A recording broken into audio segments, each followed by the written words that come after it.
नमस्कार दोस्तों, मैं मनोज चौहान फिर एक बार स्वागत करता हूं आपका अपने YouTube चैनल भक्तगण में। दोस्तों, आज ग्राम सभा बिनगढ़ पांडव नृत्य का 5वां दिन है और आज पांडव नृत्य में आमंत्रित किया है हरीश खाली जी को।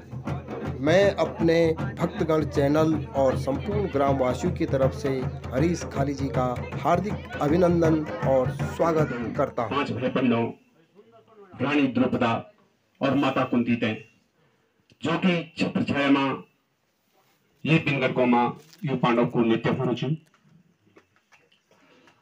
बड़ो सौभाग्य को विषय है कि वास्तव में ये हमारी विरासत है।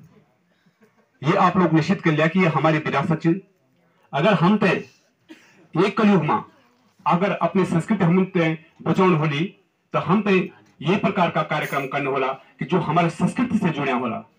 जनी पहले जमाना में बगडोल नाच अच्छा, गुरेल नाच अच्छा, पंडो नाच था, रामलीला होली। ये के वास्तव होली कि हमारे गांव एकजुट हो और हमारे समाज मिलते एक साथ कोई भी सार्वजनिक कार्य ते अगले बढ़ो। हमारे भविष्य प्रयत्न रहने कि अपना संस्कृति ते जीवित रखने का वास्ता हम काफी सारा मंचों पर अपनी प्रस्तुति देना। सिर्फ यही टारगेट है हमारो कि हमारी जो ये लोक संस्कृति जी जो धीरे धीरे अब विलुप्त होती जानी चाहिए वो ते एक सहारो मिलो। पहले जमाने में जो ये पांडव नृत्य होंचा, बगडोल नृत्य होंचा, ये वास्तव होंचा कि जो हमारे ध्यान छे जो ससुरालों में रहनी चाहिए और मैं तो लोग कोई बानो नहीं रन छो तो वो एक आस लगन छे कि मेरे गांव में जब बगडोल ना चला तो मैंने मैच जान और ये मेरे गांव में अपना ना चला तो मैंने अपना मैच जान। ये हमारी कि पहले जमाना में ये एक रिवाज है, एक संस्कृति है कि हम ये पे अगले बोलने को कोशिश करना चाहिए। अभी मैं भले माफी चाहूंगा कि गांव की अपने अपने रिवाज है, प्रत्येक गांव की अपनी प्रथा है। कई गांव में कुछ होंगे तो कई गांव में कुछ नहीं होंगे, लेकिन अगले समाज ते मद्देनजर रखने के बाद हम ते ये कदम पर चलना पड़ दो कि जे हिसाब से समाज चलू हम ते भी वे रास्ता पर चलना पड़। आप लोग पहले जानता वाला गोमा ब्यो बरात हो तो यो बोलो कि मित्ते हाथों भात निकालू, हाको बोलो मित्ते हाथों भात निकालू। आज कैटरिंग चलू सभी खाना क्या यू समाज बदलू नहीं। पहले जमाना में संचार कोई साधन नहीं छो, चिट्ठी जन छे कहीं महीना लग जन छा। आज मोबाइल चलू छे, आप दिन रात बात करना छे। क्या यू समाज अग्नि नहीं बनू छे, सब बनू छे। पहले बेटी बारी जो छा बिल्कुल अपना तेसरन छा साड़ी मरन छा इथालम वो रंछो डालियो कि के का समड़िया पर मुख नहीं दिखाऊं। आज सब नांग मुड़ल करी के यू समाज नहीं बदलू। आप लोग भी देखना चाहिए ना जो एक्चुअल में जो हकीकत छे वो तो आप इग्नोर नहीं कर सकता कि नीचे बिल्कुल हमारे सामने पर छे। और आज जो मैं आप लोगों का बीच थोड़ा अगर आप लोगों को समय हो थोड़ा समय तो जरूर लग लो कि लेकिन अगर हम कोई बिंदु पर जान तो समय जरूर लगा। पांडव नृत्य भी होनो रोलो बिहारी हमारा प्रोग्राम बैकुंठ चतुर्दशी मिला श्रीनगर में छो तो रात होने के बाद मैं ते प्रधान जी हर्षु प्रधान और भूपी भाई इन लोग काफी फोन करे कि खाली यार एक दिन आप लोग हमारे गांव में भी आ जा। तो ये मैंने बोली कि भाई आग रखने की जरूरत नहीं मेरे को बीच भले मेरे ग्राम सभा से बोली पर लेकिन हम तो मैं लग रहा है जो उदयपुर से बिनगढ़ से तो ये हमारे गाँव से तो मैं वही हिसाब से आज आप लोगों का बीच अनिश हूँ। और मैं आज जो आप लोग हकीकत जो है अभी बच्चा चिन्ह जो बच्चों का आप स्कूल पढ़ना चाहिए ना कोई बोलो कि मेरे बच्चा कॉन्वेंट स्कूल में कोई बोलो मेरे गुरु राम राय में चाहिए।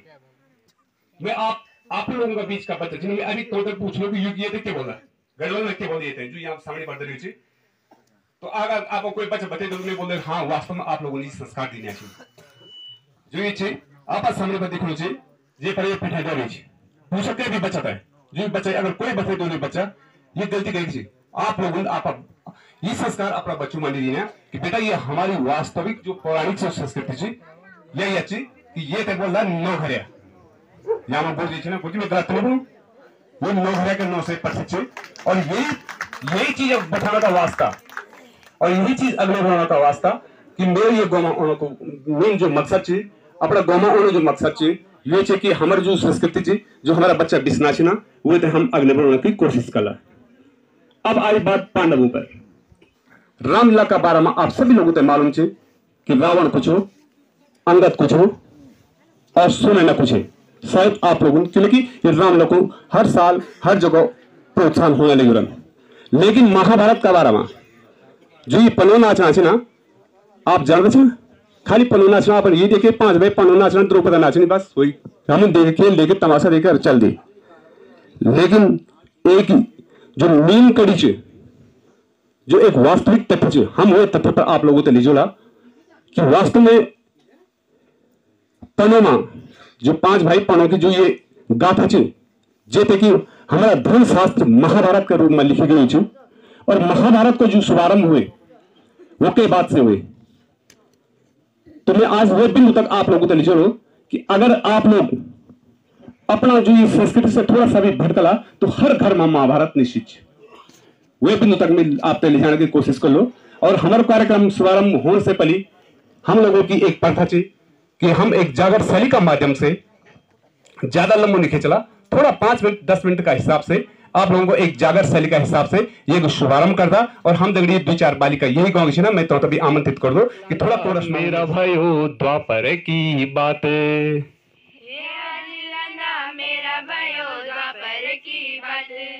द्वापर की बात लना द्वापर की गाथा।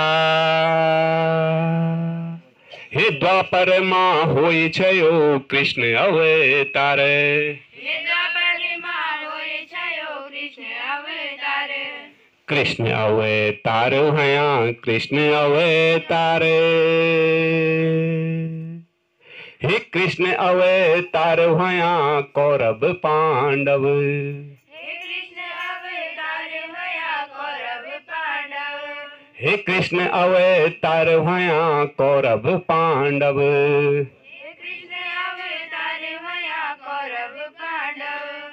कौरव पांडव छाया सोरा भारा,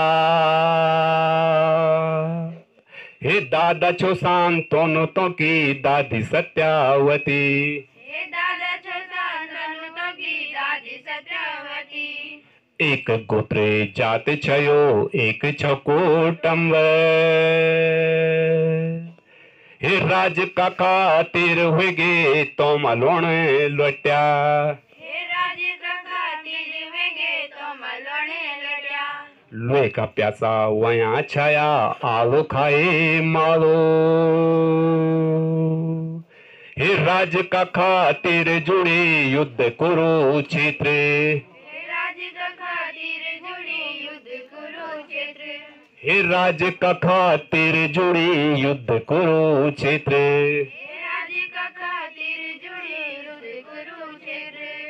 सैनत अख छोड़े जुड़ी लाखों राया खेत, हे कौर दल माजा बटी का गई पहुंच गई, हे कौर दल माजे बटी का गई पहुंच गए। चक्र विभेदन को न्योत भेजाले, हे युद्ध का 13वां दिन चक्र व्युरंजाए, हे युद्ध का 13वां दिन चक्र व्युरंजाए, हे युद्ध का 13वां दिन चक्र व्युरंजाए, हे युद्ध का 13वां दिन चक्र व्युरंजाए।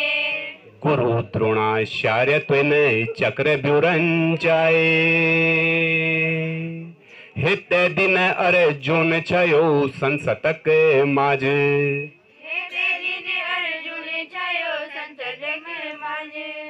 कृष्ण जी सारथी छया वायुखंड माज, हे कनखरी आसंद एगे पांडु दल माज,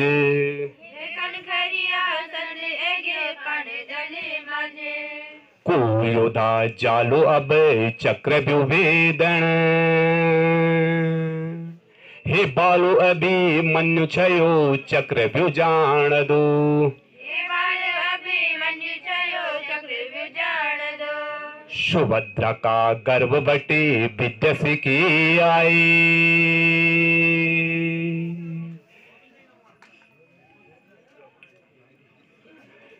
हे कौरवों को वंश होगे सामूल विनाश, हे कौरवों को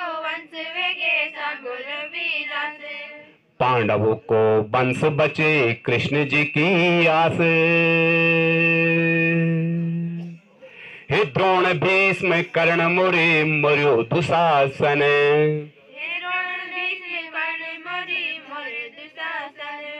लक्ष्मण जयद्रथ मरे मर्यो दुर्योधन। हे 6 द्वार तोड़ी कबीर सातवां द्वार पहुंचे।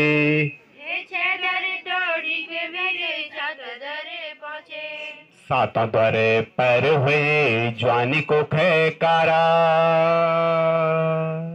हे तय कथा सोण भयो सन्मुख सन्मुख।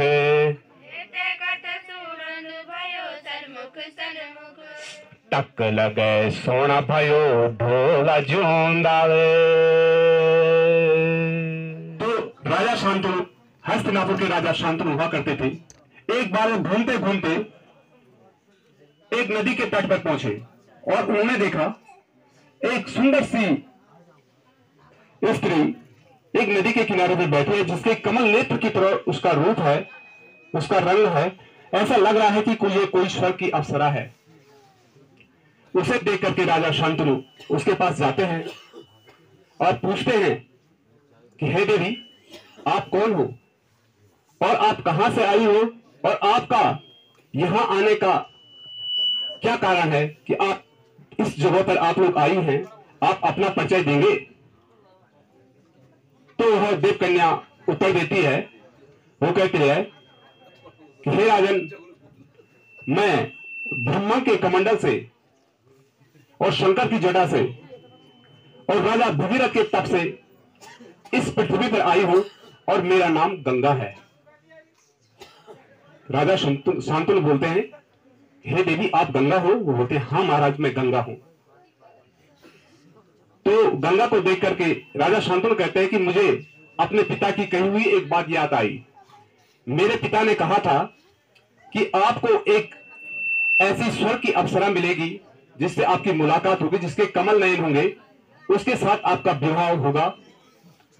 तो क्या हे देवी, मैं अपना शादी का प्रस्ताव आपके पास रख सकता हूं कि आप मुझसे शादी कर सकती हो? तो गंगा कहती है कि हे राजन, मुझे आपसे शादी करने में कोई परेशानी नहीं है, लेकिन मेरी एक शर्त है। क्या है? मेरी एक शर्त है कि मैं जो कुछ भी करूंगी आप मुझे नहीं रोकोगे। मैं जो कुछ भी बोलूंगी आप उसे नहीं रोकोगे। जिस दिन आपने मुझे रोक लिया, मैं उसी क्षण आपका परित्याग कर दूंगी। तो राजा शांतनु कहता है कि मुझे आपकी शर्त स्वीकार है, चलो रानी। और गंगा को लेकर के राजा शांतनु कहां पहुंच जाते हैं? हस्तिनापुर पहुंच जाते हैं। थोड़ा समय बीत जाता है, गंगा का एक पुत्र जन्म लेता है। गंगा उसे नदी में बहा लेती है। दूसरा पुत्र का जन्म हुआ, उसको भी नदी में बहा दिया। इसी प्रकार गंगा ने अपने 7 पुत्र नदी में बहा दिए। लेकिन जब 8वां पुत्र हुआ तो राजा ने देखा कि इन्होंने मेरे 7 पुत्र को बहा दिया, मैंने कुछ नहीं बोला, लेकिन 8वां पुत्र को मैं बहना नहीं दूंगा। तो जैसे गंगा उस पुत्र को लेकर के नदी के प्रवाह के निकली, तो राजा शांतनु ने बोला कि रुक जाओ गंगा, आप मेरे इस 8वां पुत्र को नहीं मार सकती है। उसने कहा, महाराज, आप शायद भूल गए हैं कि आप वचनबद्ध हैं। आपने तो हमें वचन दिया था कि जो मैं कहूंगी आप मना नहीं करोगे। तो फिर आप वचन से हार गए हैं। और मैंने आपको भी वचन दिया था कि अगर आप मुझे रोकोगे तो उसी बात में आपका परित्याग कर दूंगी। ठीक है, मैं इस बच्चे को लेके जा रही हूं और आज अभी इसी वक्त में आपका परित्याग करती हूं। गंगा ने राजा शांतनु का परित्याग कर दिया और उस बच्चे को लेकर चले गई। राजा शांतनु हस्तिनापुर में ढूंढता फिरता रह गया, बहुत भावुक हो गया। कुछ समय बीत जाने के बाद राजा शांतनु घूमते घूमते एक नदी के किनारे पहुंचा तो उसने देखा कि एक बालक अपने बाणों से नदी के वेग को रोक रहा है। तो उसे देख करके राजा शांतनु चकित हो गए कि ये बालक कौन है कि जो अपने बाणों से नदी के वेग को रोक रहा है। उसके पास जाते हैं और पूछते हैं कि बालक, तुम कौन हो और ऐसी धनुर्धर विद्या आपने कहां से सीखी है? तब तक गंगा अवतरित होती है और कहती है कि हे राजन, ये आपका 8वां पुत्र देवव्रत है, इसको ये सारी शिक्षा, धनुर्धर की जो विद्या है, ये मैंने इसको सिखाई है, इसे भारतवर्ष में कोई भी योद्धा प्राप्त नहीं कर सकता है, इसको ऐसी धनुर्विद्या मैंने सिखाई है। तो राजा शांतनु धन्यवाद करते हैं गंगा का, और गंगा बोलती है कि हे राजन, मैं आज इस बालक को आपको सौंप रही हूं। वो राजा शांतनु के पास उस देवव्रत को सौंप देती है और अंतर्ध्यान हो जाती है। उसके बाद जब वो शांतनु को देवव्रत को सौंपती है तो राजा शांतनु कहते हैं कि हे गंगा, ये निश्चित है, इस देवव्रत को मैं हस्तिनापुर में ले जा करके इसे हस्तिनापुर का उत्तराधिकारी बना दूंगा। और देवव्रत को लेकर के हस्तिनापुर आए और हस्तिनापुर की प्रजा से कह दिया कि ये आज से हमारा उत्तराधिकारी होगा। कौन होगा उत्तराधिकारी? देवव्रत। ठीक है, सब कुछ अच्छा चलता रहा। कुछ समय बाद राजा फिर शिकार खेलने के लिए जंगल में निकल गए। जंगल में उन्होंने देखा एक जगह पर कि एक गो कन्या जो गाय की सेवा कर रही थी, गो रक्षक कन्या थी जो गाय की सेवा कर रही थी। तो उसको देख करके राजा शांतनु ने बोला कि हे देवी, आप कौन हो जो इस गो वंशज में गो रक्षक का कार्य कर रही है? क्या नाम है आपका? तो उसने जवाब दिया कि महाराज, मेरा नाम सत्यवती है और मैं निषाद राज की पुत्री हूं। तो उन्होंने कहा ठीक है, आप निषाद राज की पुत्री है तो अपने पिता से मुझे मिलवा लीजिएगा। तो वो उसको मिलवाने के लिए निषाद राज के पास ले जाती है। तो निषाद राज पहले से ही जानता था कि ये हस्तिनापुर के नरेश राजा शांतनु है। जैसे राजा शांतनु निषाद राज के पास पहुंचते हैं तो निषाद राज बोलते हैं कि हस्तिनापुर के महाप्रकमी यशस्वी राजा शांतनु का निषाद राज के यहाँ स्वागत है। कहो राजन, आज यहाँ कैसे आना होगा? तो शांतनु कहते हैं, हे निषाद राज, आपको मालूम ही होगा कि हस्तिनापुर में महारानी का स्थान खाली है और मैं चाहता हूं कि आपकी पुत्री सत्यवती का विवाह अगर मेरे साथ हो जाए तो हस्तिनापुर की वो महारानी बन जाएगी, ये मेरा आग्रह है। तो निषाद राज कहते हैं, ये तो अहोभाग्य है। ठीक है, मैं अपनी बेटी सत्यवती से पूछता हूं।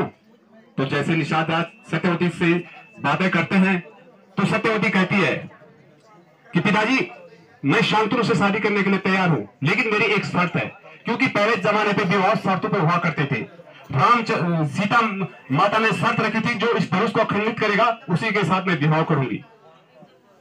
द्रौपदी ने शर्त रखी थी कि जो मत्स्य के आंख को भेदेगा उसी के साथ मैं शादी करूंगी।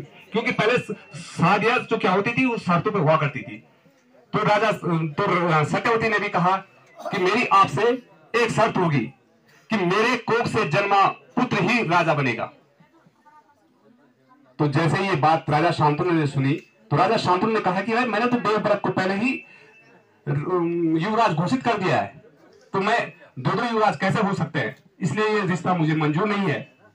तो राजा शांतनु वापस अपने महल में आ जाते हैं, कोप भवन में चले जाते हैं। हस्तिनापुर में कोप भवन में जाने के बाद वो पूछते हैं, सारे लोग पूछते हैं कि क्या कारण है महाराज, आप इतने उदास क्यों हैं? वो नहीं बताते हैं। लेकिन बाद में देवव्रत आता है और पूछता है कि पिताजी आप बोलिए, आप क्यों इस कोप भवन में हैं? तो तब जाकर राजा शांतनु कहते हैं, सारे वृत्तांत सुनाते हैं कि मैं सत्यवती के पास गया था, निषाद राज ने ऐसा ऐसा बोला। तो वहां से सत्यवती ये देवव्रत अपना धनुष और तीर को लेकर के बोलता है कि हे निषाद राज, जहां तक तेरा राज्य है मैं एक ही बाण में खंड खंड कर दूंगा। तो वो आपने मेरे पिताजी को क्यों रोका है? उसने कहा मैंने नहीं रोका है, मेरी कन्या ने कहा है, उसने ये प्रस्ताव रखा है। तो उन्होंने कहा है, उन्होंने बोला है कि ठीक है, अगर आपके पिताजी ने ये प्रस्ताव रखा है तो मैं आज जल थल नभ आकाश सूर्य अंबर सबको साक्षी मानकर ये भीषण प्रतिज्ञा करता हूं कि आज के बाद मैं अविवाहित ही रहूंगा और हस्तिनापुर की रक्षा के लिए हमेशा तत्पर रहूंगा। तब से उनका नाम पड़ गया भीष्म। अब भीष्म, रानी सत्यवती आ जाती है। सत्यवती के दो पुत्र होते हैं, एक का नाम चित्रांगद, दूसरे का नाम विचित्रवीर हो जाता है। कुछ समय के बाद राजा शांतनु मर जाते हैं। चित्रांगद की भी कुछ अवस्था के एक युद्ध में मौत हो जाती है। उसके बाद विचित्रवीर राजा बनता है और वो साल्य नरेश जो मगध नरेश के पास जाता है, उसकी कन्या से आग्रह करता है विवाह के लिए, लेकिन वो मना करते हैं। भीष्म उनकी तीनों कन्या अंबा, अंबिका और अंबालिका को उठा के ले आता है, और उसके बाद कुछ समय के बाद विचित्र वीर भी मर जाता है, और तब रानी सत्यवती अपने बरदानी पुत्र व्यास को बुलाती है, और व्यास और अंबिका से जो पुत्र पैदा होता है, व्यास अंबिका को देख करके आंखें बंद कर देती है, और उससे जो पुत्र पैदा होता है वो होता है धृतराष्ट्र। और अंबिका और अंबालिका से जो पुत्र पैदा होता है वो होता है पांडु, और दासी से जो पुत्र पैदा होता है वो होता है विदुर। ये तीन, यहां से महाभारत का शुरुआत होती है। क्योंकि जब राज देने की बारी आई तो उन्होंने कहा कि सबसे ज्येष्ठ तो क्या है, धृतराष्ट्र है, धृतराष्ट्र को राजा बनाया जाए। लेकिन धृतराष्ट्र दोनों आंख से अंधा था, इसलिए गुरु ने कहा कि ये राजा बनने लायक नहीं है, राजा बनेगा तो कौन बनेगा, पांडु। लेकिन ये मन में तो किसके रही, धृतराष्ट्र के मन में रह गई कि साला मैं बड़ा होने के बाद भी राजा नहीं बन पाया। इसीलिए आज भी ये जो तीन चीजें हैं, धृतराष्ट्र, पांडु और विदुर, कहते हैं कि त्रिदेव, और ये तीन चीजें जिसमें कहा जाता है कि राजयोग, पैसा और नारी, ये तीन चीज अगर उस अच्छे ढंग से नहीं संभाली जा सकती है तो वहीं से महाभारत शुरू हो जाता है। अगर तीन भाई हैं, अगर तीन भाई में से बीच वाले को राजा बना दिया जाएगा तो ऊपर के जेठानी और देवरानी बोलेंगे अरे बीच वाले को बना दिया, हमारी तो कोई पूछ ही नहीं है, वहीं से महाभारत शुरू हो जाएगा। अगर बड़े वाले के पास पैसा है और छोटे वाले दोनों पैसे वाले नहीं है तो बोलते रहे वो तो पैसे वाले, हमको कौन पूछ रहा है, वहीं से महाभारत शुरू हो जाएगा। तो महाभारत की जड़ जो होती है, ये इन्हीं तीन चीजों से ये महाभारत की जड़ हुई, राज, स्त्री और पैसा। अगर इनको सही ढंग से नहीं संभाला जाता है तो आज भी हर घर में महाभारत होना निश्चित है। तो इसीलिए इस जो ये पांडव नीति होता है, हमारा कहने का मकसद ये है, हमारा मतलब ये है कि जो धर्म के साथ रहा, पांडव धर्म के साथ रहे, उनका विजय हुआ, और कौरवों में बड़े बड़े धनुर्धर थे लेकिन वो अधर्म के साथ रहे तो उनकी हार हुई है। तो इसीलिए इन चीजों से सीख मिलती है। यही चीज सीखने के लिए ये नृत्य किए जाते हैं, ये पांडव लीला बताई जाती है कि अगर आप धर्म के साथ रहोगे तो आपकी हमेशा विजय होगी, अगर आप अधर्म के साथ रहोगे। वहां बड़े बड़े योद्धा थे, बड़े बड़े महाराजा थे, बड़े बड़े ज्ञानी थे, लेकिन अगर धर्म के साथ नहीं है तो वो किसी काम के नहीं है। तो इसमें यही कहा गया है कि स्त्री, पैसा और राज, इन तीनों को अगर संभाला नहीं गया तो निस्संदेह है कि आज भी कलयुग में आप देख रहे होंगे, आपके सामने ये उदाहरण है कि अगर बीच वाला भाई नौकरी वाला है और बड़े और छोटे नहीं है तो वो बोलते हैं ये तो नौकरी वाले ही तो उस धौंस पे लग रहे हैं, दोनों के बीच में क्या हो जाता है, झगड़े का कारण बन जाता है। वही महाभारत है। इन्हीं शब्दों के साथ धन्यवाद। धन्यवाद खाली जी। तो आप लोगों ने यहाँ पर खाली जी को बड़े ध्यान पूर्वक सुना। समय की कमी के कारण वो अपना